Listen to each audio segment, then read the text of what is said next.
Death bowling এর সেরা pacer Taskin, শীর্ষ 5-এ আছেন বাংলাদেশি দুজন। গত বছর টি-20 ফরম্যাটে দুর্দান্ত বোলিং করেছেন তাসকিন আহমেদ। বিশেষ করে ডেথ ওভারগুলোতে দারুণ কার্যকরী ছিলেন বাংলাদেশি এই ডানহাতি পেসার।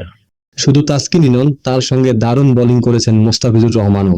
2024 সালের জানুয়ারি থেকে এখন পর্যন্ত ডেথ ওভারের সেরা 5 বোলারদের মধ্যে বাংলাদেশি আছেন 2 তারকা পেসার। গত 1.5 বছরের হিসেবে ডেথ ওভারে সেরা বোলারের তালিকায় সবার উপরে আছেন বাংলাদেশের তাসকিন আহমেদ।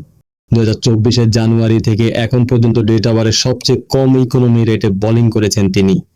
বাংলাদেশে আরেক পেসার মোস্তাফিজুর রহমান তালিকায় আছেন 4 নম্বরে। 2024 সালের জানুয়ারি থেকে এখন পর্যন্ত 18টি আন্তর্জাতিক টি-20 ইনিংস খেলেছেন তাসকিন আহমেদ। ডেথ ওভারে তিনি বল করেছেন 6.18 ইকোনমি রেটে, উইকেট শিকার করেছেন 17টি।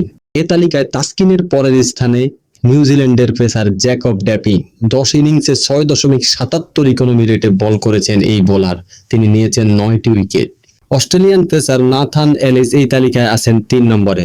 গত 1.5 বছরে 10টি আন্তর্জাতিক টি-20 ইনিংসে ডেথ ওভারে 6.85 ইকোনমি রেটে বল করেছেন এই পেসার এবং তিনি শিকার করেছেন 9টি উইকেট। এর পরের স্থানে আছেন বাংলাদেশি আরেক পেসার মুস্তাফিজুর রহমান।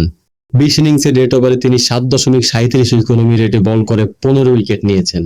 তালিকায় 5 নম্বর স্থানে আছেন পাকিস্তানি পেসার মোহাম্মদ আমির। দীর্ঘ বিরতির পর ক্রিকেটে ফিরে তার বল হাতে আলো ছড়িয়েছেন বাঁহাতি এই পেসার।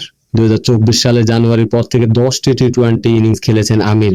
ডেথ ওভারে তার ইকোনমি রেট 7.46, উইকেট নিয়েছেন মাত্র 3টি।